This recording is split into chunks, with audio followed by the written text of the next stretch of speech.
Baik, kita mulai saja kuliah kali ini, production optimization gitu ya. Ini materi pertama lah gitu ya, materi pertama untuk kali ini gitu ya. Jadi untuk kuliah saat ini gitu ya, saya akan membicarakan beberapa hal nih gitu ya. Perlu dilihat nih gitu ya. Jadi ada beberapa di sini kita bisa lihat bahwa yang pertama itu outline-nya saya akan bicara masalah life cycle dari exploitation challenge, atau sebenarnya ini lebih terkenal tuh apa ya, siklus siklus di dunia migas gitu ya. Jadi ada naik turun, eksplorasi, eksploitasi dan sebagainya sampai terakhir di abandonment. Nah, kemudian di sini nanti berikutnya di outline ini saya akan bicara tentang development dari major asset gitu ya gitu. Sebenarnya production optimization itu bisa saja dilakukan di lapangan baru, itu bisa gitu. Tapi saya fokusnya ke mature asset di sini gitu. Akan lebih bagus lagi memang dari awal, misalnya dari awal planningnya atau POD-nya, plan of development-nya, itu sudah dirancang untuk dioptimasi dari awalnya. Itu lebih bagus. Gitu. Nah, yang ketiga nanti saya akan sampaikan masalah tentang unlocking the value of mature asset gitu ya. Jadi melalui engineering gitu ya, atau kemudian nanti dioptimisasi seperti apa. Metodologi gitu ya, metodologi nanti akan kita diskusikan. Sebenarnya metodologi ini banyak gitu ya, tapi kemudian nanti beberapa metodologi yang ada itu yang saya sampaikan di yang bagian 4 tadi, nanti saya gabungkan, saya summarize itu nanti di yang nomor 6 gitu ya. Jadi yang di production optimization workflow. Jadi di situ sebenarnya gabungan dari beberapa metode yang ada gitu, yang sudah disampaikan peneliti-peneliti sebelumnya gitu, baik itu dari oil company besar biasanya gitu ya, atau dari perusahaan servis gitu. Nanti ada beberapa yang mengeluarkan paper untuk mereka mengevaluasi suatu lapangan gitu, baik itu yang bagian endpoint-nya yaitu optimisasi metodologi untuk mengoptimisasi dari sumurnya gitu, ataupun dari keseluruhan gitu, dari satu lapangan dan sebagainya. Nah, di nomor 5 ini hanya diskusi sebentar aja gitu ya, hanya membahas sebentar saja tentang ya optimasi itu nggak bisa dilakukan hanya parsial gitu ya. Gitu. Jadi memang harus dari semuanya, baik itu dari teman-teman GNG gitu ya, reservoir ataupun production. Jadi memang harus multidisiplin tim gitu. Nah, yang keenam ini production optimization workflow yang sebenarnya saya summarize-kan dari beberapa metodologi optimasi di lapangan yang sudah established gitu, sudah dipublikasikan. Nah, ini masih terus berkembang gitu ya, karena saya juga melihat bahwa semakin terstruktur mengevaluasi itu sebenarnya semakin mudah untuk ditiru oleh lapangan lain gitu. Jadi atau kasus yang sama gitu. Jadi ini kalau yang metodologi yang di nomor 4 itu sebenarnya dia spesial untuk kondisi tertentu gitu ya. Sedangkan yang di 6 ini sudah saya gabungkan gitu ya. Masih secara garis besar, detailnya sebenarnya ya bisa saja diambilkan dari beberapa metode yang sudah publish gitu. Nah, ini kemudian flow-nya saya bikin supaya lebih terstruktur, mudah dipahami gitu ya. Nanti untuk sumur-sumurannya, nah itu bisa dikembangkan lagi. Jadi memang saya harapkan di kuliah ini adik-adik itu memahami gitu ya. Flow-nya itu sebenarnya untuk melihat seperti apa sih gitu. Ya, ini bukan sesuatu yang final di sini, tapi masih juga dikembangkan gitu ya. Yang terakhir nanti mungkin yang field management gitu. Jadi hasilnya sebenarnya ujung-ujungnya itu kita mengembangkan lapangan yang paling optimum seperti apa sih gitu. Ya. Nanti diskusinya santai aja ya, kalau mau nanya kita pokoknya ya seperti ini aja lah, ngobrol di warung kopi. Ya, kalau terlalu ini kan nanti nggak masuk ya ininya gitu. Jadi kita santai aja diskusi kayak ngobrol. Kalau memang ada yang mau ditanyakan, interupsi saja, nggak usah sungkan-sungkan. Baik, ini yang pertama gitu ya. Jadi ini adalah saya zoom ya. Sebenarnya ada life cycle dari dunia migas gitu ya gitu. Kalau dikaitkan sama apa term waktunya gitu ya. Jadi dari awal ditemukan exploration, menemukan satu sumur, di appraisal itu dinilai berapa gitu ya. Gitu. Apakah cadangannya cukup atau tidak gitu. Apakah layak untuk dikembangkan atau tidak. Ketika sudah dievaluasi gitu ya, di sini teman-teman geologi, geofisik, kemudian teman-teman reservoir dan drilling juga melihat itu. Pertama dari surface, orang teman-teman geologis tahu ada indikasi seepage, gitu. Seepage itu rembesan gitu ya, sampai di atas. Kemudian teman-teman geofisik itu melakukan survei gitu ya, baik itu GPR atau seismik gitu ya. Ya, mangga. Ya, mangga. Dan baik itu apa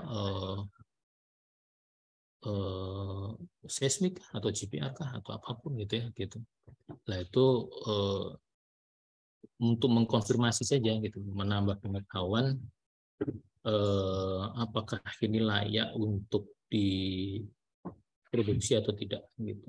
Jika kemudian layak, ada dilakukan drilling dulu tuh. Drilling namanya biasanya drilling wellcat gitu ya gitu. Sumur yang pertama biasanya. Nah, sumur yang pertama ini otomatis biasanya cost-nya gede gitu ya. Karena apa? Ya belum ada data.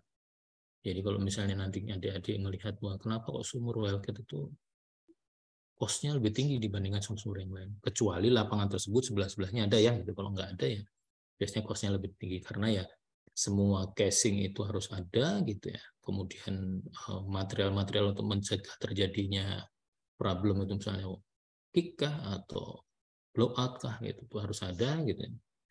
Jadi biasanya cost-nya lebih tinggi. Kemudian dilakukan tes tuh gitu ya, tes produksi gitu ya. Nah, ini untuk mengkuantifikasi sebenarnya ini nih sumur saya tuh laju alirnya berapa sih gitu. Kemudian layak nggak sih untuk saya produksi gitu. Nah di proses ini gitu ya, proses ini gitu ya, kemudian dilakukan setelah kalau layak dilakukan istilahnya perusahaan mengajukan pengembangan gitu ya, namanya. Nah ini proposalnya namanya plan of development atau target untuk mengembangkan lapangan. Nah, ketika mengembangkan ini gitu ya, mengembangkan ini ya sesuai dengan yang data yang ada, bikin model statik dan sebagainya. Jika sesuai, kemudian ya diproduksi, lifetime produksi. Lah problemnya kadang di sini itu gitu ya, namanya kan kita tahu gitu ya, ada ketidakpastian dalam yang namanya di dunia migas, gitu. Apalagi subsurface di dalam tanah gitu ya gitu.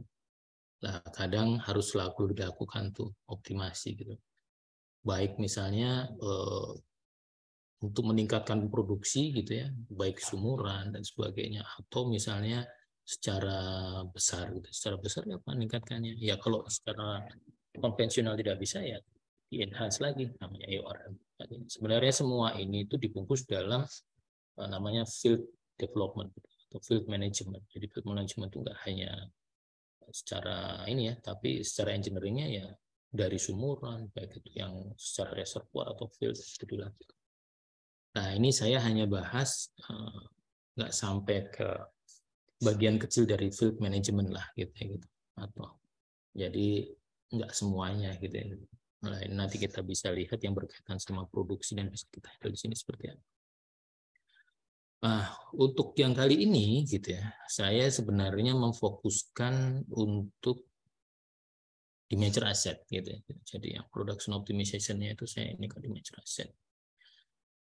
Bisa saja sebenarnya dioptimalkan untuk yang di apa new field juga bisa saja. Sebenarnya lebih apa kalau di major asset ini kan karena datanya lebih banyak gitu ya, satu, dua juga mungkin metodenya kondisinya sudah lebih drop jadi agak lebih sulit gitu. Nah, kalau yang awal gitu ya sebenarnya di field management sebenarnya gitu. Jadi kalau field management ya harusnya rule of thumb-nya sebenarnya sebenarnya aturannya supaya produksi kita bisa optimum gitu. ketika saya memproduksi sejumlah, misalnya kumulatif 1 tahun itu 1.000 barrel misalnya gampangannya gitu. Ya kalau mau bagus maintenance pressure-nya gitu ya, ya saya harus ngecek juga 1.000 barrel. Gitu. Nah ini jarang dilakukan sebenarnya. Nanti kalau misalnya adik-adik baca di dunia gitu, biasanya yang lapangan besar kayak perusahaan-perusahaan besar itu mereka maintain pressure itu wajib gitu. Jadi misalnya ngembangkan satu lapangan diproduksi berapa gitu ya, supaya pressure-nya kan, kita fungsi produksi itu kan fungsi dari tekanan pasti kan gitu ya. Nah kalau di luar tuh benar-benar dihitung tuh gitu. Jadi produksi kumulatifnya berapa tahun ini, berarti tahun depan tuh saya harus nginjek tuh supaya pressure-nya tuh stabil. Ketika pressure-nya stabil, otomatis oil atau gas yang ada itu bisa diproduksi dengan maksimal. Nah, kita agak terlambat kebanyakan di situ. Gitu. Nah, ini tapi saya sudah mendiskusikannya pada kuliah kali ini ya, saya fokusnya ke mature asset saja. Ya. Nah, ini ada beberapa gitu ya. Gitu. Jadi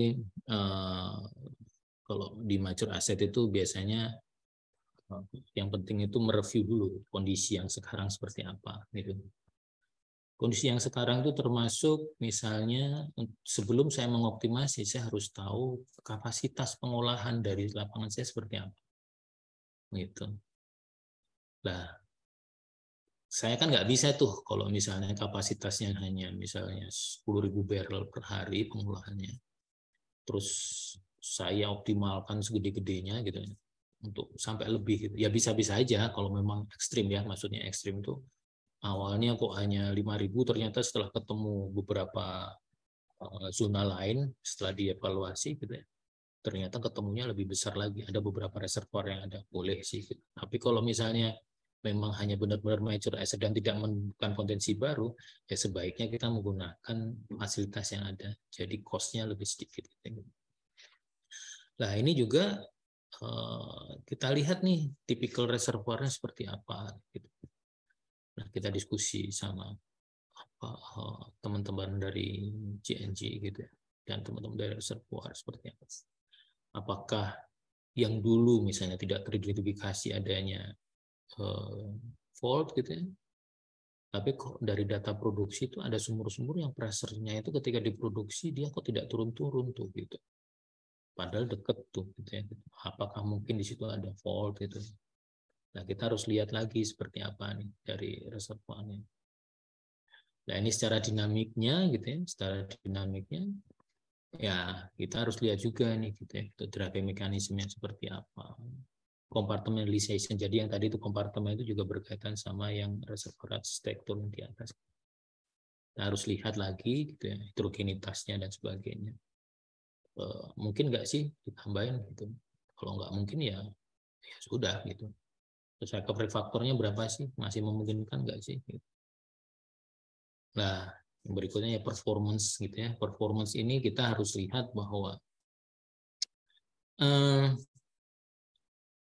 sumur gitu ya, pasti akan turun gitu ya, berkaitan sama pressure. Lah, banyak kan di lapangan di kita itu memang dari awal itu tidak di-maintain, jadi nggak ada reservoir manajemennya, atau field manajemennya kurang memperhatikan itu. Akibatnya ya sumur itu drop kan gitu. Sebenarnya bisa saja pressure-nya, maksudnya sumur pressure-nya drop. Tapi karena pressure drop tadi ya berakibat banyak tuh produksinya dan sebagainya itu tuh. Nah, itu bisa kita evaluasi tuh kalau performanya turun. Sebenarnya kalau misalnya nanti dilihat produksinya itu masih oke gitu. Masih oke apa dilihat dari PI-nya, itu PI-nya masih stabil, itu produksinya juga masih besar. Tapi karena pressure-nya yang turun ya mau nggak mau ya pakai artificial lift, atau kalau gas ya berarti kompresor. Tapi akan lebih besar lagi misalnya gitu kalau dilihat, ternyata kalau pressure-nya masih bisa di-maintain nih, seharusnya produksinya bisa lebih besar lagi. Nah, kita bisa lihat skala sumuran dulu, kemudian kita lihat secara lapangan seperti apa. Jadi maksimalnya seperti apa. Nah, kalau ini surface facility jelas tadi ya, sebenarnya di awal ada keterbatasan gitu. Nah, kadang-kadang gitu, kadang-kadang di sini itu surface facility itu kalau misalnya dari awal gitu ya, dari awal itu sudah tidak dievaluasi, tidak di istilahnya perkirakan dengan baik gitu ya, kasus-kasus lapangan dengan sumur yang banyak itu adalah bottlenecking sebenarnya. Itu sering sekali gitu bottlenecking itu. Nah, identifikasinya seperti apa nanti bisa kita lihat. Ya, maka bottlenecking itu maksudnya saling menguras atau bagaimana? Bukan, bottlenecking itu jadi ada jaringan gitu ya. Ya, ini ya. Kita diskusi aja lah santai-santai ya. Jadi kalau misalnya kelihatannya jadi gini ya. Jadi yang jadi masalah itu sebenarnya adalah ketika kita di lapangan yang sumurnya banyak, itu yang jadi kaget adalah ketika fluida itu masuk gitu ya, otomatis apa? Dia akan berebutkan gitu. Nah, ketika tidak direncanakan dengan baik gitu ya, nanti kalau kalian ke lapangan kalian akan saya lihatkan setiap sumur ini misalnya sumurnya tua semua gitu. Nah, kemudian saya nemukan ada yang masih air masih bagus, saya masukkan gitu. Otomatis ini P-nya masih tinggi, pressure-nya masih tinggi. Nah, dari sini otomatis apa? Ya, di sini ada bottlenecking. Setiap pertemuan kalau misalnya dia tidak evaluasi dengan baik ketika mungkin jaringannya, ya bottlenecking gitu. Jadi berebut.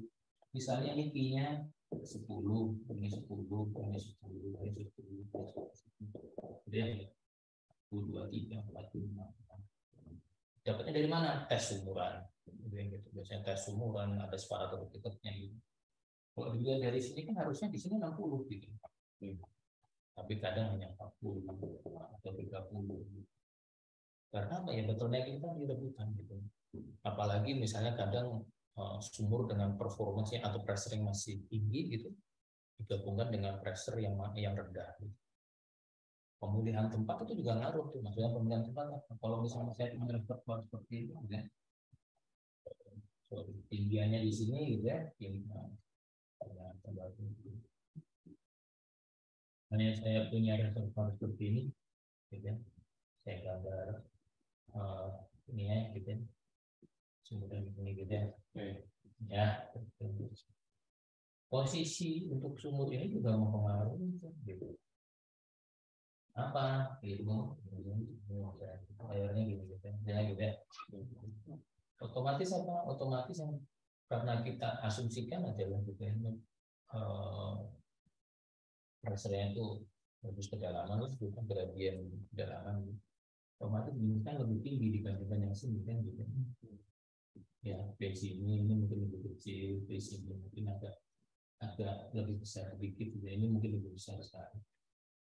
Nah, penempatan pemilihan fasilitas itu juga mempengaruhi itu. Nah, bottlenecking itu juga nggak hanya terjadi di surface gitu. Di mana?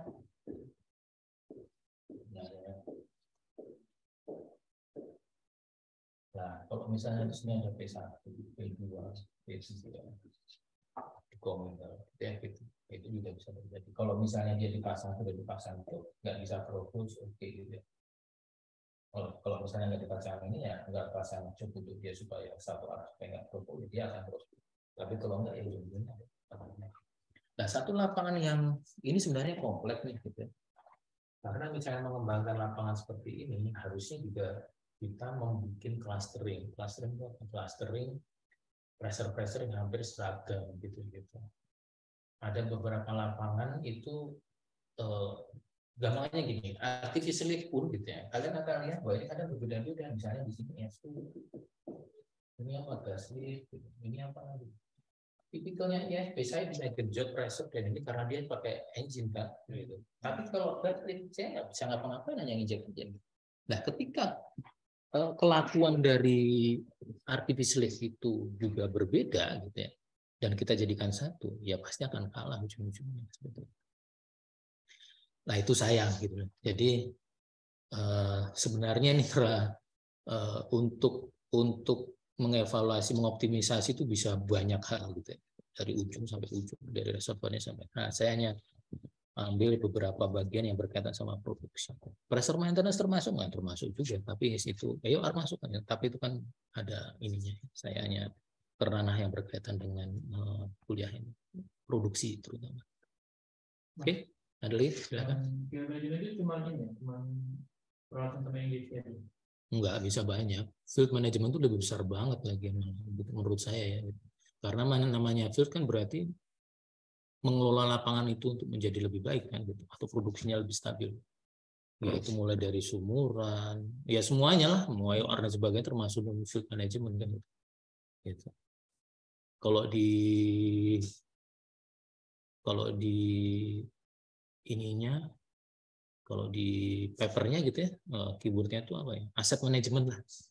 Asset management. Nah, karena termasuk kesimpulan. Nah, itu lebih luas lagi tuh. Saya nggak akan bahas. Cukup nanti. Ya, jadi mungkin ada beberapa nanti misalnya berkaitan sama mata kuliah lain ya, mangga saya persilahkan. Misalnya, ini sudah diproduksi, ini sudah di. Jadi yang karena biar nggak terlalu istilahnya apa ya, redundant gitu ya, sudah dijelaskan mata kuliah lain ya, saya tinggal mereview saja lah gitu menggunakan. Nah ini ada apa unlocking di value of major asset gitu ya. Jadi kalau misalnya major asset itu kita bisa lihat dulu nih gitu ya. Sini saya masuk untuk karena berkaitan sama produksi gitu ya. Saya akan masuknya lebih detailnya. Ini sebenarnya ada 3 gitu ya. Atau banyak lah gitu. Tapi yang saya fokuskan di sini, saya mau melihat bahwa saya hanya mau melihat untuk unlocking di major asset ini dari sisi sumurnya. Ya, gitu. Bisa nggak yang lainnya? Bisa gitu ya gitu. Kalau misalnya nomor 2 itu kan fokus di surface facility dan sebagainya gitu.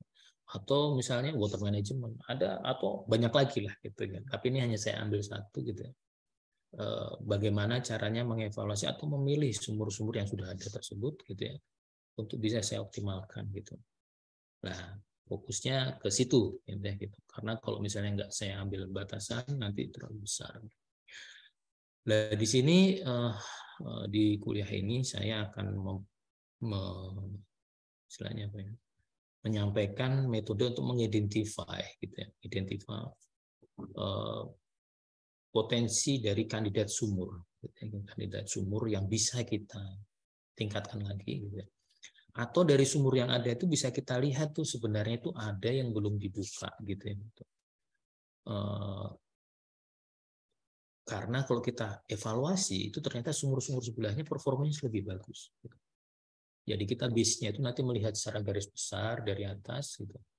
Wah, ini kok ada yang performa yang berbeda nih sumur ini dibandingkan sekitar. Nah itu kita jadikan nanti di clustering kemudian kita evaluasi. Nah ini gitu ya basicnya, karena kita hanya mau lihat itu ya, saya mengutamakan juga low risk gitu ya, gitu. Low risk berarti ya evidence-nya harus banyak gitu ya, karena kan kita di major asset biasanya pendanaan itu tidak sebesar kalau misalnya lagi pengembangan gitu ya. Nah ini saya fokuskan kepada yang low risk. Low risk itu istilahnya gimana? Jadi nanti kalau misalnya ada beberapa layer gitu, performanya beda, kita lihat ternyata produksi sumur A sama B gitu ya. B-nya kok produksinya rendah nih dibandingkan A. Kita lihat, oh ternyata memang ada layer-layer yang dia belum dibuka dan di kanan terproduksi dengan baik gitu. Nah, walaupun nanti misalnya dari segi evaluasi petrofisiknya ternyata ada beberapa layer yang kita fokuskan bagi yang sudah terbukti di sebelahnya itu atau di layer yang sama tersebut sudah diproduksi. Jadi risknya sudah dikurangi. Istilahnya kalau di petrofisik namanya behind casing opportunity.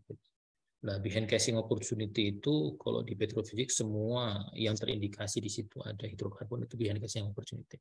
Tapi di sini gitu ya, saya potong lagi ketidakpastiannya atau uncertainty-nya dengan melihat bahwa ketika dia ada tetapi di sebelah kanannya belum diproduksi, ya kita sarankan untuk tes kandidat atau open atau sebagainya.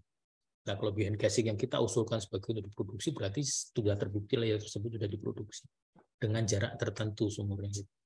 Jadi nanti kalau sudah diproduksi layer tersebut tapi jauhnya misalnya 3 kilo, nah kita nggak sarankan. Ya, gitu. Jadi ini memang base-nya untuk lapangan istilahnya major asset itu lapangan tua lah gitu ya gitu. Lah kita cari seperti apa. Kalau lapangan tua biasanya ya kita harus lebih berhati-hati karena costnya kan evaluasi secara engineeringnya lebih detail lah gitu. Lah ini lebih banyak lah. Saya menyarankan ke situ tuh gitu. Jadi untuk lebih gitu ya. Nah, metodologi sebenarnya ada banyak gitu ya gitu. Ini ada beberapa gitu ya. Ini kalau dilihat di sini ya, ini ada yang dari ini gitu ya. Ini ada apa dari salah satu ini integrated production optimization workflow gitu, yang di-provide oleh ini dari Slambersi gitu ya, penulisnya gitu ya. Ada berbagai macam juga gitu yang dievaluasi. Ketika sudah ketemu ya dia kemudian evaluasi. Intinya hampir sama dengan kuliah produksi lah ujung akhirnya. Modal dan sebagainya gitu ya. Gitu. Tapi nanti ada perbedaan ini juga sama. Ini ada kuantifikasinya gitu. Selain metode ini juga ada lagi yang lainnya nih gitu ya gitu. Nah, ini kalau misalnya reaktivasi project gitu. Nah, ini apa gitu ya gitu. Ini banyak lah gitu. Nanti kalian bisa slide-nya udah di-upload ya sudah. Belum nanti di-upload bisa kalian lihat lebih detail. Lah, saran saya gitu ya. Ini kan di bawah ini kan ada beberapa paper gitu ya. Kalian baca walaupun ini sudah ada summary-nya tapi kalian baca. Paling enggak kalian tahu bahwa pengembangan lapangan itu seperti apa. Metodologi yang biasa digunakan setiap lapangan berbeda-beda. Nah, ini kalau workflow yang lain, metodologi yang lain untuk contingent well potential. Contingent well potential ini ya, kalau misalnya hanya dilihat kenapa kok sumur tersebut performanya nggak seperti yang biasanya gitu ya, dari sebelahnya. Nah, ini juga kebetulan dari selam bersih ini gitu ya gitu. Nah, ini flow-nya ini kemudian dibikin cukup bagus gitu ya. Sehingga langkahnya lebih jelas gitu ya gitu. Nah, ini juga ada kuantifikasinya gitu ya. Nah, nanti juga kita bahas tuh gitu kuantifikasi seperti apa untuk meranking. Kalau misalnya saya ada 1000 sumur, saya evaluasi sumur mana sih yang perlu saya lihat apa dulu gitu. Nanti ada tahapannya seperti apa. Kemudian nanti kita kuantifikasi, kita ranking variabel-variabel apa yang perlu kita lihat. Ini juga kalau di sini kan dilihat kan ini ada beberapa variabel nih di sini gitu ya. Saya kebetulan kalau lihat di sini kok jelas gitu ya mata itu. Jadi ada tergantung kalian misalnya nanti di perusahaan variabel apa yang dianggap penting gitu ya, untuk menilai sumur tersebut layak untuk dikembangkan kembali atau tidak. Dan nanti metode yang saya sampaikan di sini ketika sampai kuliah nanti ada beberapa metode.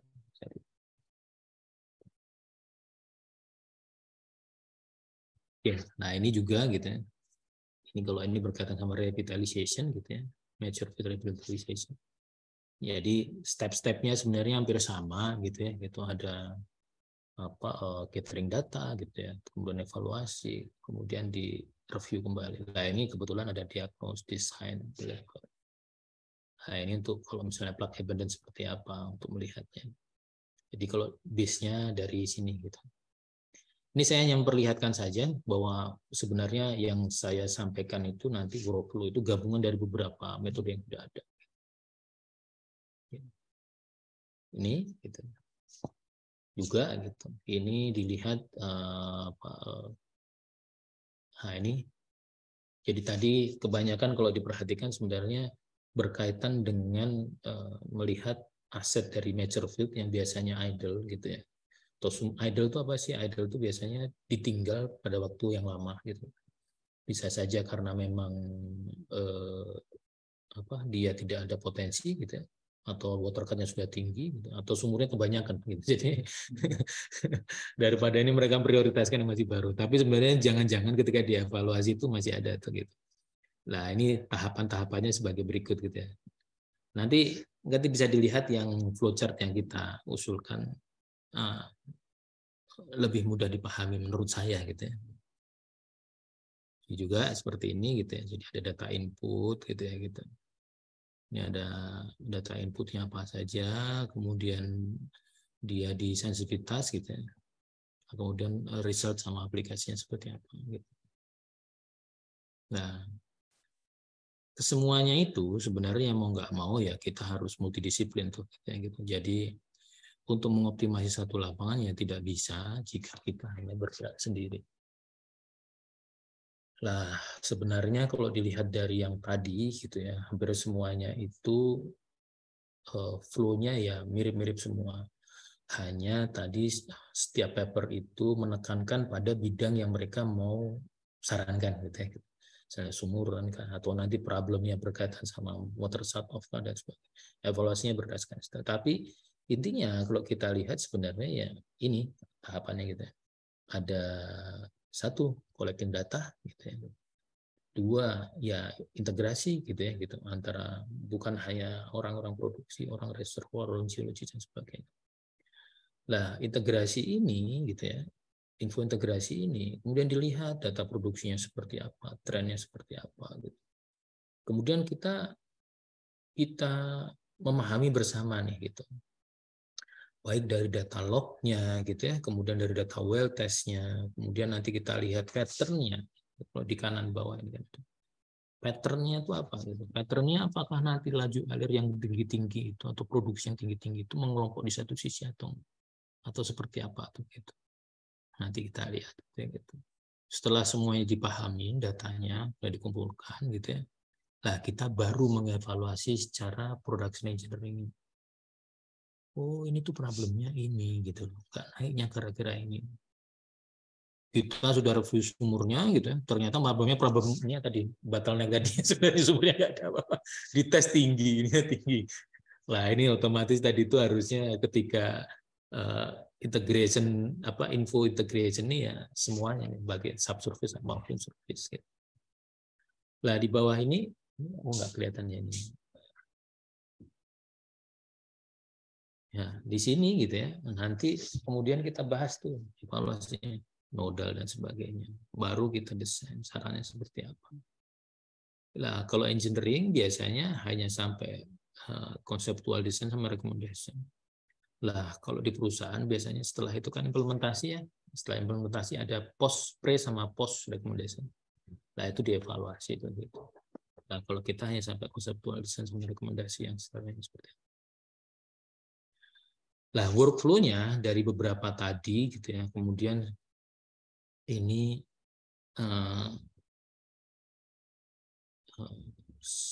saya gabungkan beberapa gitu ya. Nanti di kanan gitu ya. Ya intinya sama tadi. Sebenarnya satu, mengkoleksi data. Mengkoleksi data itu sama men-screening itu apa saja lah sumurnya, tergantung. Apakah screeningnya itu berdasarkan fisik, maksudnya fisik. Sumur-sumur yang lama diam atau idle atau nggak diproduksi, itu kan kondisi fisiknya saya nggak tahu wellhead-nya seperti apa. Lah, apakah wellhead-nya masih atau tidak gitu. Nah, itu yang boleh dari situ atau kondisi yang lain, sumuran dan sebagainya.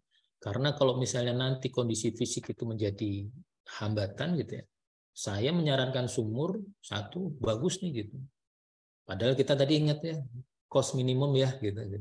Ternyata apa? Ketika sudah ini kandidat yang bagus sudah dihitung sampai akhir, kandidat ini bagus. Ternyata wellhead-nya nggak ada. Gitu.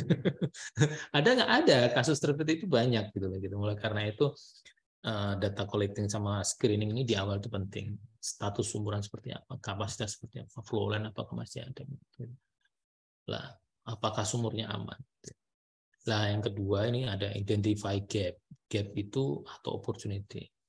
Identify gap itu perbedaan. Kita mau mengidentifikasi perbedaan setiap sumur yang ada itu seperti apa nih gitu. Nalarnya gitu ya, nalarnya. Kalau misalnya kita bicara masuk ke geologi namanya lingkungan pengendapan, kalau misalnya kita sedimentasi gitu, beda jarak 1 kilo itu sebenarnya nggak terlalu beda jauh gitu. Nah seharusnya jika sumur itu juga jaraknya, tapi nggak tahu ya kalau formasinya kayak karbonat memang ekstrim dia ya gitu. Tapi kalau misalnya dia sand gitu ya, itu sebenarnya lingkungan pengendapan yang normal batu pasir ya jarak di bawah 1 kilo seharusnya nggak berbeda jauh. Nah kenapa kok misalnya ada sumur yang jaraknya masih radius 1 kilo kok berbeda jauh?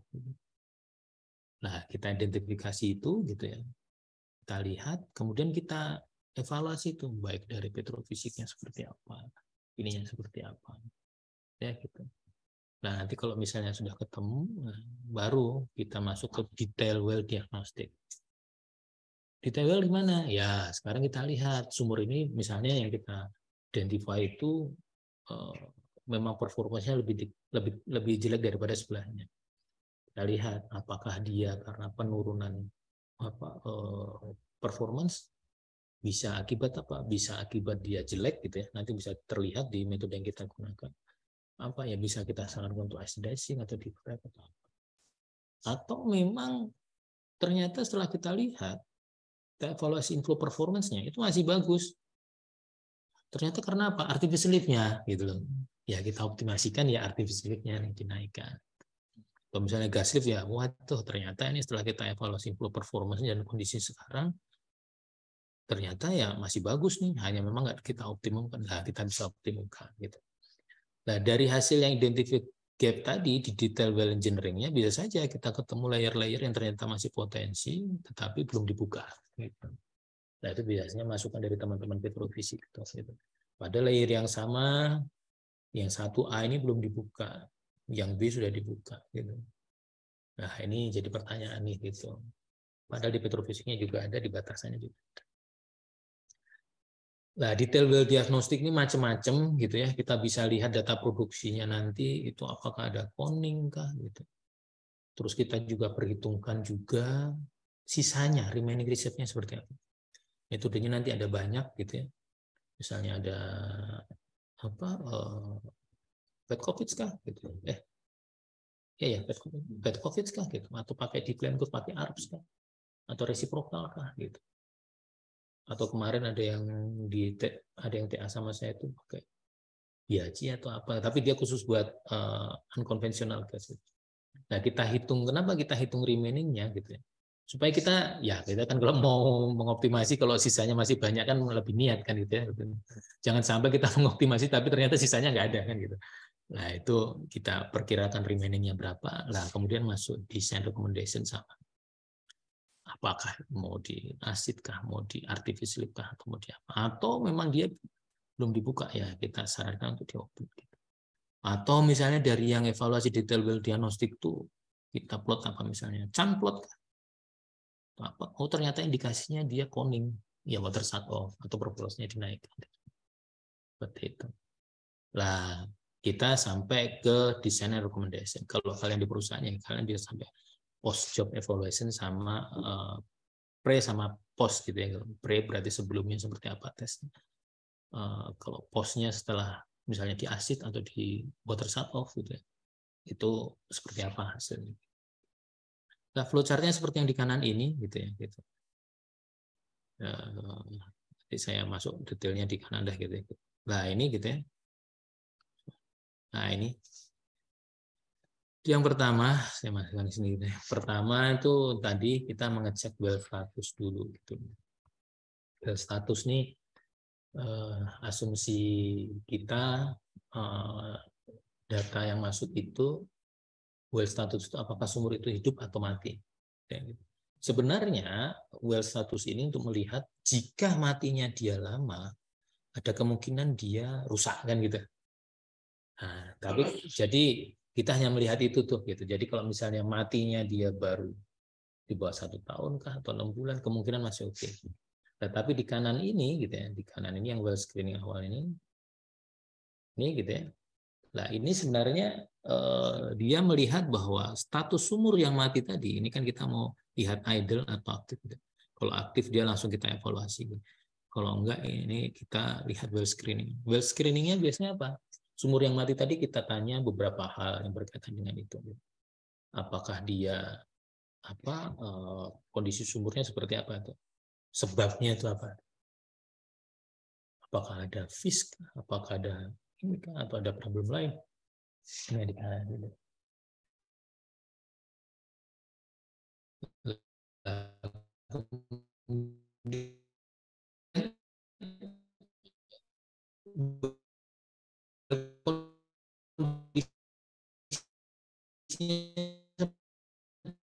Seperti apa nih?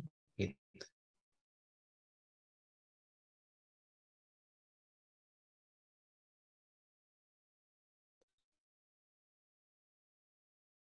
Well, kondisinya apakah dia wellhead masih ada, asumsikan semuanya wellhead dan sebagai perawat gitu. Masuk juga dengan kondisi flow lain yang bukan hanya dan gas ada kebocoran atau tidak.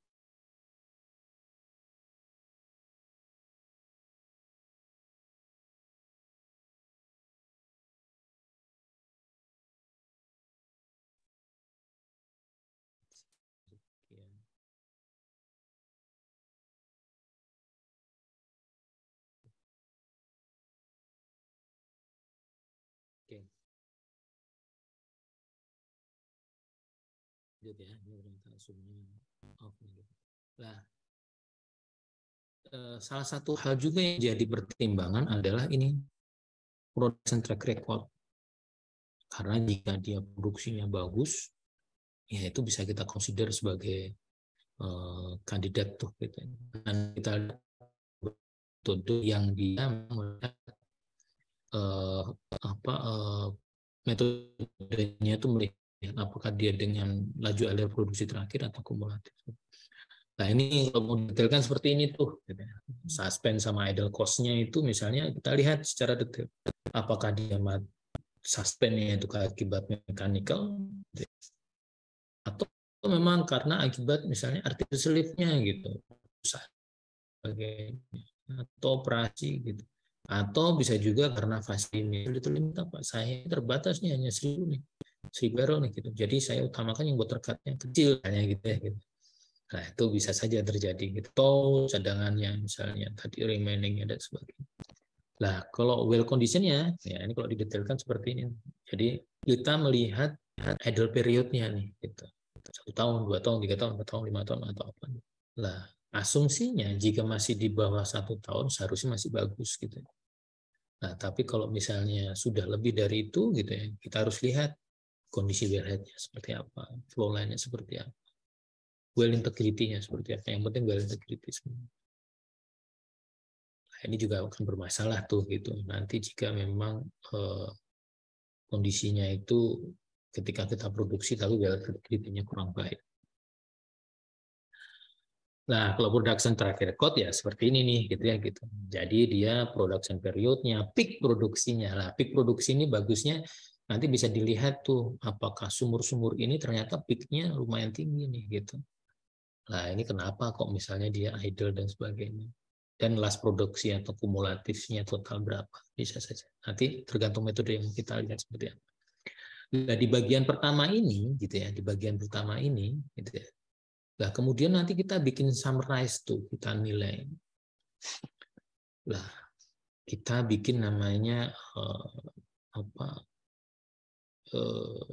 tabulasi skala priority. Nah, ini skala priority sebenarnya ini ya gitu. Nah, saya zoom ya gitu. Skala priority. Apakah bisa dikembangkan atau tidak? Kalau misalnya masih bisa, oke, kita masukkan ke tahapan berikutnya. Jika memang tidak ada, dan dari potensi di situ kita juga di step ini gitu ya. Di step ini sebenarnya itu juga dievaluasi oleh apa teman-teman petrofisik. Karena misalnya dia memang nggak ada potensi, ya sudah ditutup gitu, apalagi beden kah atau apa. Tapi kalau misalnya masih ada potensi gitu ya, oke, kita lihat kembali, kita masukkan evaluasi berikutnya. Di situ ada yang mau didiskusikan sebelum saya masukkan lain. Jadi ketika semuanya kalau yang aktif masuk gitu ya.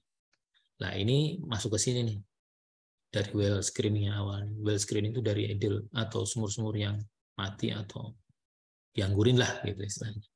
Nah, kalau memang dia ada potensi ya dia masuk di evaluasi yang ini. Kalau tidak ya sudah. Dia di kondisi existing atau dia bisa saja di plug badan tergantung dari kebijakan yang ada. Mas, berarti yang KM2 itu berarti dia gara-gara pricing apa facilities limit apa gimana Mas? Soalnya kan kalau dilihat peak sama last rate-nya itu masih setengahnya gitu. Gimana? Yang mana? Yang KM2 Mas. Oh, ini memang hanya contoh sih kita. Ya. Ini kan ada dari facility gitu ya. Ya. Ini hanya contoh misalnya dia ini seperti apa. Nah, kalau dari facility dan dia tidak bisa, ini sebenarnya bisa saja semuanya dimasukin ya kalau hanya fasilitas ya. Ini juga sebenarnya kalau dilihat sebenarnya kalau hanya dari fasilitas kan tinggal ngelihat tuh sumur lain kalau misalnya dia di potensi bisa ini ya. Harusnya itu suspense cost-nya mungkin nggak hanya satu ini kalau hanya dari fasilitas kan sebenarnya ya mungkin dia water cut-nya tinggi sekali gitu ya gitu. Jadi kalau misalnya dia mau dibuka dimasukin ya percuma juga mungkin gitu. Tapi harusnya bukan hanya dari satu sebab lah harusnya mengevaluasi. Oke, ada lagi. Nah, ketika sudah dirasa ini masuk ke sini gitu, kita evaluasi namanya heterogeneity index. Sebenarnya heterogeneity index ini awalnya adalah four quadrant analysis gitu. Jadi memang metode ini sebenarnya digunakan bukan hanya di minyak, tapi di semuanya, di manajemen dan sebagainya gitu.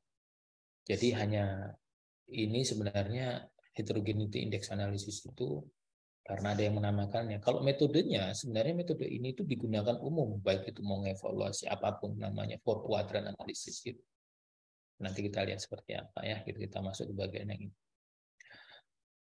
Nah, hanya ketika sekarang yang menggunakan ini, saya sebenarnya lebih prefer karena kalau heterogeneity index itu agak match up nanti sama reservoir tuh itu. Jadi ada kalau properti itu kan dia ada heterogeneity index juga.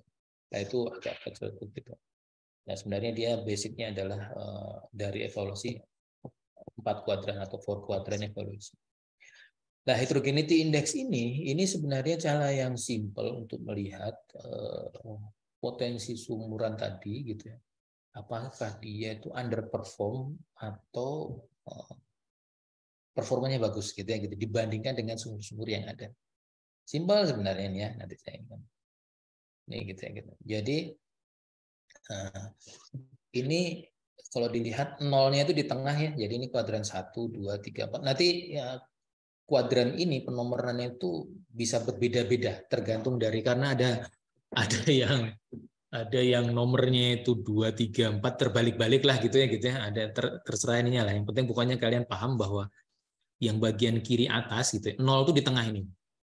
Ya, kalau di tengah. Karena apa? Dia dibandingkan sama average value. Jadi kalau di tengah ini berarti dia average lah gitu ya. Lah, kalau dilihat ini ada dua sumbu gitu ya. Ini ada sumbu X gitu ya. Ini ada sumbu Y kan gitu. Lah, parameter yang mau dievaluasi ini sebenarnya bisa bebas. Tergantung yang mau dilihat gitu ya gitu. Apakah water cut atau QR atau apa gitu. Terserah. Atau misalnya productivity index dibandingkan boleh gitu. Karena kalau di simulasi sebenarnya sudah keluar otomatis productivity index-nya berapa versus time gitu. Dan ini bisa dilakukan versus time. Jadi dengan ini kita bisa mengevaluasi itu gitu. Lah yang sekarang kita lakukan kita hanya berdasarkan laju alir produksi sajalah gitu. Ini kalau kita lihat oil production sama water production. Sumbu ini nolnya di sini. Jadi kalau di tengah itu berarti average ya gitu. Karena kalau kita lihat di sini dia value sumur tersebut dibagi dengan average rata-rata pada waktu yang sama. Jadi ada yang di atas rata-rata istilahnya itu akan nilainya positif ya kalau oilnya di atas rata-rata atau di bawah rata-rata nilainya akan negatif. Ya, itu untuk yang minyaknya ya gitu. Lah, kalau untuk yang airnya karena ini yang Y-nya itu adalah air, yang laju produksi airnya di atas rata-rata dia akan positif gitu ya. Sedangkan dia ketika dia di bawah rata-rata dia akan negatif. Jadi dia akan ke bawah. Sehingga apa? Sehingga kita bisa lihat bahwa kalau yang kiri ini otomatis dia sumbu Y-nya sumbu X-nya dia negatif berarti oilnya produksinya kecil gitu ya. Tapi airnya besar karena di atas. Kalau ke bawah oil produksinya kecil, waternya juga kecil. Karena apa? Negatif-negatif. Ya.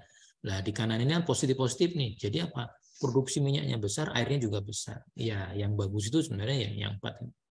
Penomoran kuadran ini tidak pasti 1, 2, 3, 4-nya seperti itu. Nanti misalnya kalian baca paper yang lain, ada yang satunya di sini, 2, 3, 4 seperti gitu. Ada yang jarum jam 1, 2, 3, 4. Yang penting kalian paham bahwa kondisinya kalau misalnya dia di bawahnya ini oil production berarti yang kanan di pertemuan ini gitu ya. Itu berarti dia positif ya. Kemudian kiri dia negatif. Itu juga sebaliknya. Nah, parameter apa saja bisa bebas. Tergantung kalian mau ininya seperti apa. Karena di sini sebenarnya metode ini bukan untuk minyak saja. Nanti kalau kalian ke manajemen, kalian bisa lihat bahwa 4 kuadran ini bisa untuk mengevaluasi pekerja, bisa untuk mengevaluasi lainnya dan sebagainya. Jadi hanya karena ini ada orang minyak yang tahu itu dimasukkan, ya. Dan dinamai heterogeneity index. Tapi sebenarnya bisa saja karena namain misalnya kalau kalian search di Google ya, four quadrant evaluation itu umum dia di situ. Gitu. Nah di sini bisa kita evaluasi dengan apa? Versus time gitu. Nah, sebenarnya bagusnya itu adalah memang production engineering itu membuat ini versus time. Supaya apa? Terlihat nih gitu ya. Kita ingat ya, ini tadi kan yang bagus kan 4 gitu. 3 ini kan high water, high oil juga tapi gitu ya. Nah, kalau kita lihat berdasarkan versus time, ini ada yang pakai garis, ada yang titik-titik gitu ya gitu. Ini sebenarnya supaya gampang dilihat. Yang saya tambahin versus time-nya hanya ya 2 ini gitu ya. Sedangkan lainnya saya titik-titik. Kalau enggak kan kacau semua tuh kan gitu ya gitu. Dan yang kacau gitu. Nah, ini misalnya kita lihat sumur yang ini gitu. Dia awalnya 3 apa? High oil, high water, pindah ke kuadran 1. Low oil, oilnya yang berubah kan karena sumbu yang low oil, high water. Nah, kita bisa lihat pada waktu tersebut berubahnya. Ini kan versus waktu yang berubahnya. Ini waktu 1 gitu ya. Mana tadi? Ini waktu 1 kemudian berubah ke waktu 2. Apa yang dilakukan selama itu gitu. Kenapa dia berubah? Jadi yang awalnya oilnya banyak jadi sedikit, airnya tetap tinggi tuh gitu. Nah, kita bisa evaluasi itu perforasinya dan sebagainya. Apakah ada job pada waktu itu, misalnya nambah perfo dan sebagainya, atau nambah layer. Nah, kalau gitu kan bisa langsung kita lihat ternyata nambah layer atau nambah job atau melakukan aksi disinfect-nya itu bukannya nambah minyak tapi nambah air gitu. Nah, ini seharusnya selalu dilakukan nih orang produksi. Begitu juga dengan ini nih gitu. Yang bawah ini nih gitu. Ini dari sini kemudian ke sini. Kenapa itu awalnya high oil, high water, sekarang oilnya turun. Nah, kalau kita ada istilahnya, kita kan kalau misalnya memperhatikan angka-angka tabulasi kan bingung tuh kita mengasih sebelum. Nah, ini sebenarnya tool yang cepat untuk mengevaluasi kondisi sumur setiap lapangan tersebut, performanya baik atau tidak. Gitu. Karena secara visualnya lebih gampang gitu ya. Gitu. Jadi saya misalnya punya perusahaan sebenarnya gitu ya, saya sebenarnya ya sudah pasang ini saja. Minimal apa? Garisnya ini minimal apa? Minimal 3 bulan terakhir ada. Jadi saya tahu dalam 1 tahun itu per 3 bulan tuh perbedaan sumurnya seperti apa. Nggak mesti dari awal ya. Kalau dari awal kan mesti garisnya banyak sekali kan ruwet ya gitu. 3 bulan. Atau dibikin tabulasi itu berubahnya seperti apa. Adakah kurvanya? Itu inilah tampilan. Gitu. Nah, selain itu gitu ya. Ini bisa digabung dengan apa? Dengan map. Map. Nah, ini sebenarnya yang dipropos tuh ini. Dengan map. Map apa? Posisi sumur. Nah, koordinat di sini sebenarnya bukan koordinat apa? Bukan koordinat wellhead, tapi koordinat tengah-tengah di perforasinya seperti apa. Karena kan kalau misalnya direksional dia kondisinya akan berbeda. Jadi yang dipasang di sini adalah koordinat dia di sumurnya seperti apa. Di layernya seperti apa. Nah, kalau melihat dengan adanya hal seperti ini gitu ya. Sebenarnya saya yang punya perusahaan nggak usah repot-repot nanyain laporan bulanan. Kalau kayak gini kan saya bisa ngeliat tuh. Apa? Ini. Nggak kelihatan ya. Ini misalnya. Nanti saya tandai ya biar kelihatan. Mana ininya? Kelihatan juga. Ink colornya white makanya nggak kelihatan. Oh, kecil banget ya. Oke lah, pakai zoom aja lah, gitu ya. Pakai laser point aja lah. Ini ya. Gitu. Nah, ini misalnya. Kita lihat kan ini ada zona 1, 2, 3, 4 ya. Kalau lihat ya. Aduh, sayangnya nggak kelihatan. Nah, warna orange gitu ya. Kalau dilihat di situ, warna orange yang di pojok ini, kalian bisa lihat warna orange gitu ya. Itu yang paling tinggi, 4 ya. Biru paling kecil kan gitu ya. Gitu.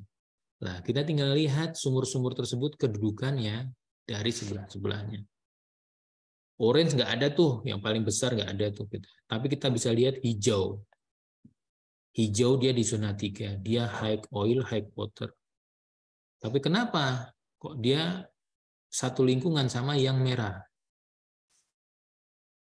Apa merah itu? Merah itu low oil, low water gitu kan. Nah, sekarang tinggal dilihat tuh bedanya di mana. Berarti ini ada yang dilingkarin ini itu ada perbedaan kelakuan. Apalagi misalnya sampai yang biru tuh, hijau dekat sama yang biru gitu kan. Nah, itu kita bisa ambil tuh. Lah HI-nya kebetulan ini kita bandingkan dua apa? Itu yang kiri itu last production atau produksi terakhir. Yang kanan itu kumulatif gitu ya. Nah, ini berbeda, nanti kita diskusikan detail seperti apa. Ada asumsi dari setiap-tiap itu. Nah, kalau seperti ini kan kita langsung bisa tahu tuh, saya nggak usah lihat data produksinya itu kenapa gitu aja. Nah, ini sebenarnya akan membantu secara visual lebih mudah untuk mengevaluasi gitu. Nah, ini kalau misalnya ditampilkan di perusahaan kah atau misalnya di kementerian gitu ya, akan lebih mudah. Jadi saya nggak perlu lihat angka-angka di produksi dari lapangan tersebut, hanya tinggal lihat aja ini seperti apa gitu. Oke ya. Lah ini masuk ke sini gitu. Lah ketika saya sudah dapat di sini gitu ya, ini ada beberapa nih gitu ya. Sebenarnya ada kandidat nih, dipilih kandidat ya gitu. Kalau kita lihat di kanan. Jadi ketika saya sudah membeli, ada clustering-clustering yang saya lingkarin itu tadi gitu ya, saya melihat ini namanya opportunity identification nih gitu. Nah, opportunity identification itu ada dua tuh gitu ya gitu. Dua apa? Tadi apakah sumur tersebut masih aktif atau enggak? Kedua, kita bisa minta tolong teman-teman petrobusir untuk melihat apakah perbedaan ini karena beda layer produksinya ataukah memang dia sudah diproduksi tapi kurang optimum. Nah, itu tinggal kita lihat nanti. Oleh karena itu jalurnya ada dua nih gitu ya. Di sini itu ada dua. Kita lihat nih. Nih gitu ya gitu. Yang pertama kita lihat apakah dia existing layernya produksi semua sama kanan kiri dari satu klaster tadi gitu. Atau memang ada layer yang belum diproduksi itu gitu. Nah, kalau belum diproduksi, ini yang kanan ini yang existing itu langsung dievaluasi sama PI-nya. Gitu. Apa berarti memang layernya existing, tinggal kita evaluasi kenapa performance-nya dari sumur sebelahnya itu berbeda. Ya, nanti kita tinggal optimasi, mau dilihat IPR yang kita bandingkan, kemudian performanya seperti apa kita bandingkan. Kalau memang berbeda ya, operasinya masih sama-sama tinggi. Ternyata memang artificial lift-nya belum optimal. Ya sudah, nanti kita masuk. Nah, untuk yang di sebelah kiri gitu ya. Misalnya memang ketemunya ada perbedaan layer produksi gitu.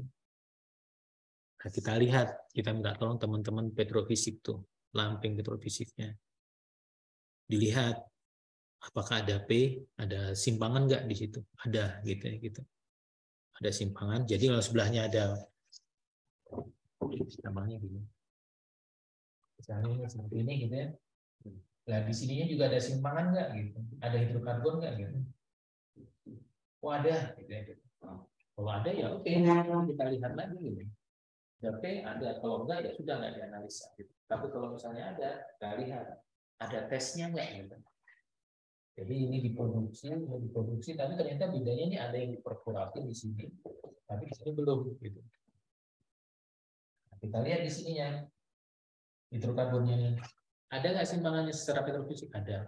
Nah, berikutnya apa? Ada data tesnya nggak di sini? Nggak ada. Gitu. Sudah, kalau nggak ada ya dia harus ada tes tuh gitu. Ya tes otomatis harus diperkuatkan gitu ya. Karena berarti hanya indikasinya hanya berdasarkan apa? Berdasarkan petrofisik saja dia ada. Kalau ada data tes gitu ya, ada data tes. Wah, ini ada data tes nih gitu. Kalau ada data tes kita lanjutkan ke berikutnya, dicek lagi ada data produksi nggak? Ada. Enggak, kalau nggak ada berarti dia tinggal open nih karena tesnya ada. Ya, dari tes ngalir, kenapa nggak diproduksi? Nah, pertanyaan kan kadang gitu kan. Atau mungkin awal kemarin ditinggalkan karena keterbatasan sumber facility saja kan. Atau nggak prioritas. Misalnya lapangan itu prioritasnya oil, dia nemukannya di sini gas. Nah itu dulu mungkin nggak diprioritaskan, sekarang karena lihat lagi beda orang, ini ternyata harusnya bukan. Data tes ada, tapi nggak ada data produksi, ya sudah, di open aja dilihat masih ngalir nggak. Karena apa? Jangan-jangan pressure-nya juga habis dari sini tuh. Gitu. Nah sekarang dilihat sini tuh, jadi produk apa? Kalau misalnya dia sudah ada di open, sudah di tes, sebelahnya produksinya.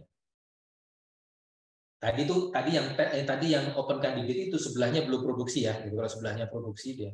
Nah, kalau sebelahnya belum produksi ya tinggal di open aja dilihat ngalir atau. Tetapi kalau sebelahnya sudah ada produksinya, berarti ini proven dong gitu. Nah, kalau proven tinggal dihitung nanti dia jadi apa PCO di sini gitu. Nah, dihitung apa? Remaining-nya kira-kira sama kesedot ke sini enggak gitu. Kalau nggak kesedot ke sini berapa sisanya? Tapi kalau misalnya dia nggak ada, ya tinggal kita evaluasi lagi. kondisinya seperti apa.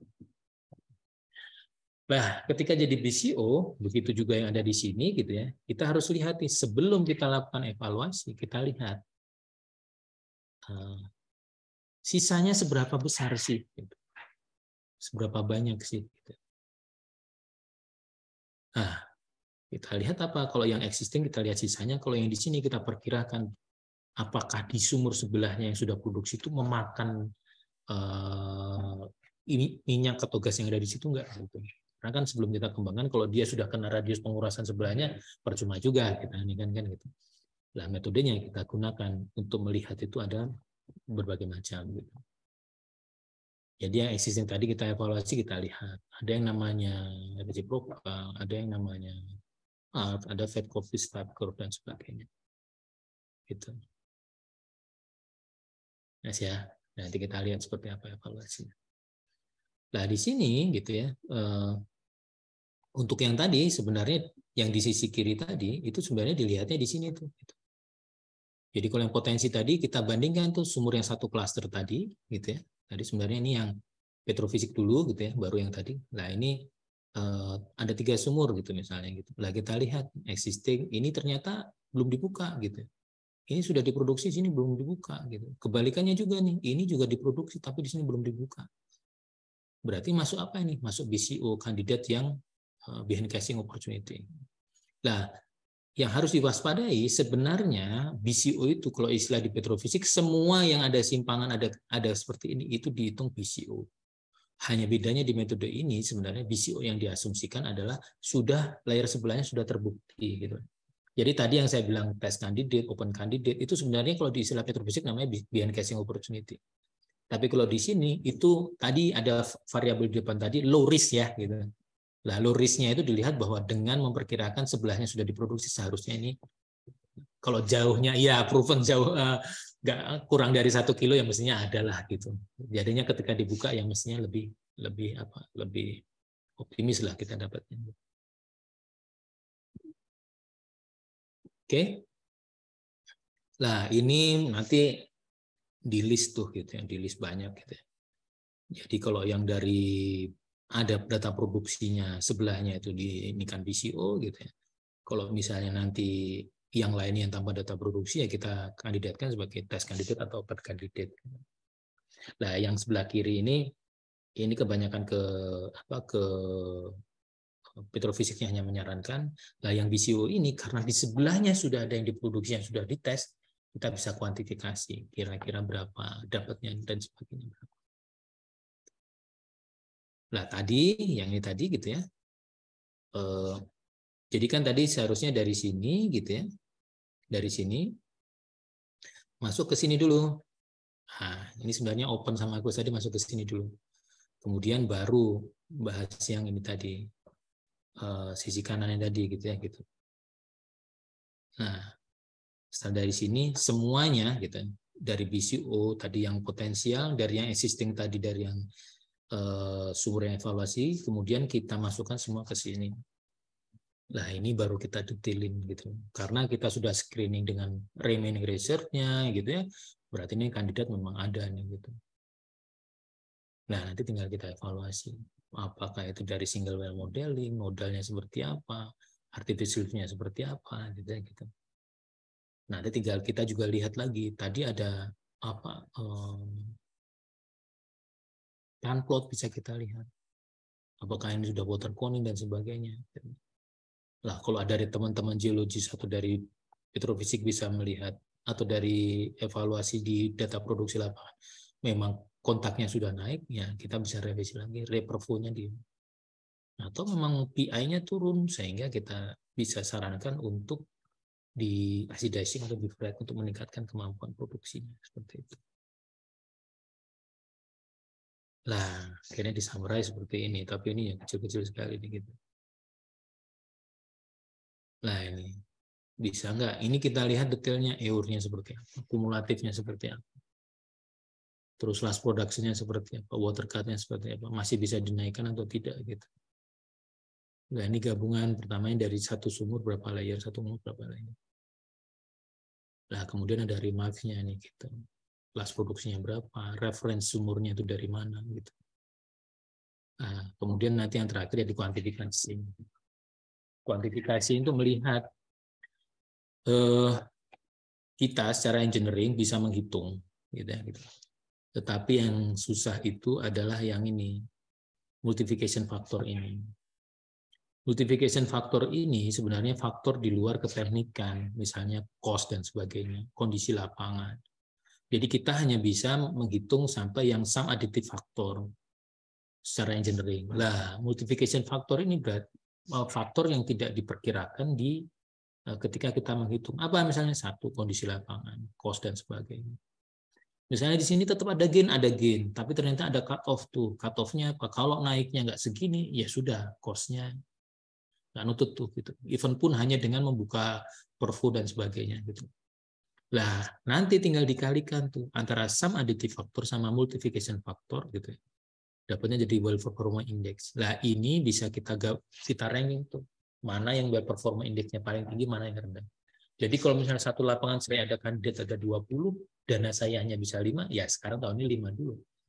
Berikutnya ada lagi. Jadi dan datanya harus kita update juga. Nanti kalau misalnya 5 tahun ini 5 sumur, berikutnya ada data produksi itu. Nah, kita lihat kembali berbeda jauh nggak HI-nya. Gitu. Karena HI kan berdasarkan data produksi. Nah, ini ya faktor tuh rangkaiannya secara kuantitatif atau kualitatif aja, misalnya kayak poin dari lapangan, dari sisi ekonominya kurang bagus. Ya. Kenapa gitu, apa sampai dengan sendiri gitu. Ya, jadi gini, multiplication factor itu sebenarnya bisa saja nilainya itu sebenarnya dari 0 sampai 1. Variabelnya, parameternya bisa perusahaan atur sendiri. Jadi misalnya multiplication factor yang menurut perusahaan itu bisa masuk, misalnya cost gitu ya gitu. Terus kemudian tindakan dan sebagainya mudah tidaknya gitu ya gitu. Nah, itu bisa mereka gabungkan. Nanti pokoknya nilainya kalau paling mudah multiplication faktornya itu 1. Yang paling kecil 0 gitu. Nah, itu bebas tuh gitu. Iya gitu. Nah, kalau yang ini secara keteknikan tuh hanya sum additive factor ke kiri tuh. Jadi yang ini ke kiri gitu. Gitu. Ya. Oke, ada lagi? Ini soalnya yang data itunya ada ininya nih, makanya saya soalnya kalau direkam nanti dipublish saya yang di Oke, ada lagi. Ini salah satu contoh sih dari lapangan beberapa. Kebetulan setengah tahun ini saya ngevaluasi 6 lapangan ya, 6 lapangan. 6 lapangan, 7 lapangan. Ya banyak diskusi dari sini yang memang ternyata tidak terstandarisasi gitu. Istilahnya Pak, workflow-nya tidak jelas gitu ya gitu. Oleh karena itu kemudian saya gabungkan dari beberapa metode tadi, kemudian saya bikinkan workflow lah supaya jelas. Oke, yang mau ditanyakan di sini? Ini masih awal sih gitu. Nanti mungkin berikutnya kita hitungannya sebenarnya simpel gitu ya. Maksudnya HI-nya juga hanya dari data produksi gitu ya, pakai Excel bisa. Mappingnya nanti mungkin ya dilihatlah seperti apa nanti. Gitu.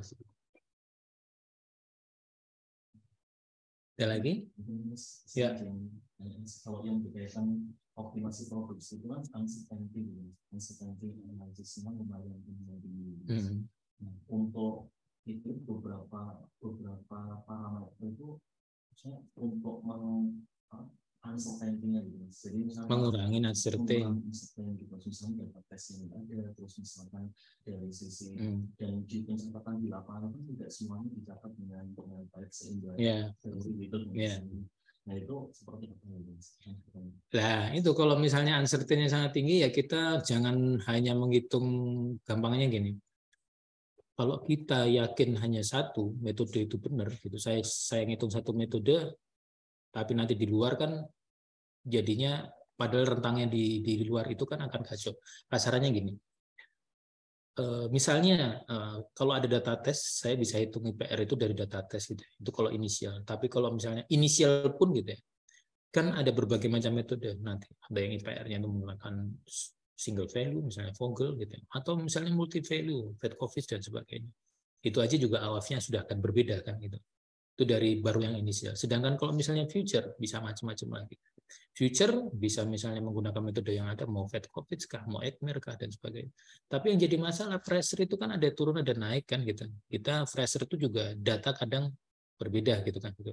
Ya kita hitung segala kemungkinan gitu loh. Misalnya trend pressure-nya seperti apa, kemudian ketika menghitung metode future-nya juga kita menghitung dengan beberapa metode. Nanti untuk menghitung AF-nya juga dengan berbagai macam metode EPR gitu. Misalnya satu dengan future, dua kita kalau nggak ada data tes ya kita equalkan gitu dengan sebelahnya. Tiga kita bisa hitung dengan KH yang ada gitu, misalnya dengan Darcy-nya gitu. Keempat seolah-olah kita coba lihat bahwa kita hitung tapi data produksi itu harusnya jadi data tes karena performanya kan harus masuk. Lah itu kan ada rentang AF yang berbeda-beda tuh. Dari metode 1, 2, 3, 4. Ada yang kecil, ada yang besar, ada yang besar sekali. Nah, rentang itu kita bisa masukkan sebagai uncertain perkiraan produksi kita. Jadi jangan hanya ngasih satu value gitu. Karena kalau satu value terus kemudian itu dipegang ketika itu salah gitu kan gitu. Yang penting kalau engineering itu kita gunakan kita hitung dengan berbagai macam metode yang ada walaupun itu berbeda-beda gitu ya. Tapi paling enggak kita sudah mengkuantifikasi rentangnya itu segini loh sebenarnya gitu. Nah, itu yang penting tuh sebenarnya gitu. Karena selama ini ketika mengoptimasi produksi kita hanya satu saja padahal sebenarnya rentangnya bisa besar tuh. Ya minimal kita misalnya data produksinya pencatatannya kurang baik. Nah, sekarang kalau misalnya data tesnya juga nggak ada. Nah, padahal kita disuruh mengeluarkan angka kan gitu. Ya sudah, kita keluarkan aja dengan metode yang ada yang bisa kita lakukan, mau pakai Darcy kah, mau pakai apa gitu. Tapi kan yang penting kita sudah keluar angka gitu. Tapi kita harus note. Nah, karena kalau misalnya datanya nggak ada, terus kita suruh engineering ya ini nggak bisa kita hitung, ya nggak akan diterima. Pokoknya dihitung dengan data minimal yang kita bisa lakukan. Tapi harus kita kasih catatan. Ini data tesnya nggak ada, data produksinya juga pencatatannya kurang jelas, pressure-nya hanya perkira-kiraan. Ya. Itu ya. Yang penting secara engineering masuk akal deh gitu. Karena ya namanya di lapangan kadang nggak sesuai textbook gitu ya. Ya banyak harus cerdas lah gitu, kayak MacGyver lah gitu. Adanya apa ya itu dihitung. Oh iya, kalau nggak ada kan. Oke, apa lagi? Ya ini masih ini ya apa? Flow sebenarnya agak berbeda nih kuliah ini dengan dulu zaman Pak Pujo gitu ya gitu. Agak kita rubah, kita sesuaikan. Flow-nya sih sebenarnya secara aplikasinya sudah kita terapkan gitu. Sudah kita terapkan karena ada beberapa pekerjaan yang sudah menggunakan metode ini gitu. Ada lagi ditanyakan? Sebenarnya intinya ya ini sih gitu ya gitu. Ini gitu. Tapi ini penjabarannya detailnya akarnya banyak gitu. Terus sampai desain ini aja ya sebenarnya dari dulu base riset saya itu ke ini semua gitu loh. Baik yang mau yang HI-nya gitu ya, itu pun masuk ke machine learning juga ada gitu. Jadi pemilihan HI-nya secara otomatis juga. Ya hanya baru beberapa, ya ini baru inilah. Coba dimasukkan lagi ke kuliah deh. Sayang kalau nggak ada. Karena ternyata di luar juga banyak yang belum paham. Oke, kalau tidak ada kita akhiri sampai di sini. Nanti ketemu minggu depan ya.